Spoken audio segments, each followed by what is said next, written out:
It's a region plagued by political conflict and economic crises. The International Monetary Fund says 141 million people in Arab countries are hungry. And at nearly 30%, they have the world's highest levels of youth unemployment.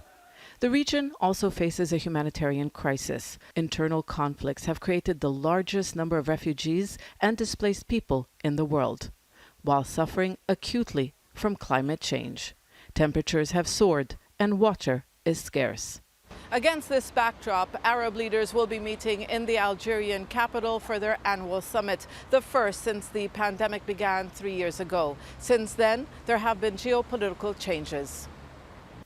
The Arab world has long been divided, but the decision by some countries to sign the so-called Abraham Accords and normalize relations with Israel shifted dynamics. If you consider that Palestine was always really at the heart of the Arab League and what it stood for, this new alignment of states with Israel, potentially against Palestine, is something that is certainly transformational. The other issue has been obviously the Ukraine war as of late, which had a massive impact on obviously energy markets, on supply chains. The impact is being felt by the lower income countries, where societies are struggling with rising food and energy prices. The Ukrainian war has also had an impact on the politicians' calculations. The desire not to be drawn into the conflict between Russia and the West does seem to be something that all countries in the region share. So they are looking to insulate the region to the extent that they can from being drawn into what might become a new Cold War.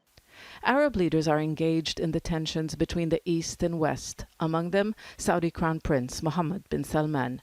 He has been under U.S. pressure due to a decision by OPEC Plus to reduce oil output.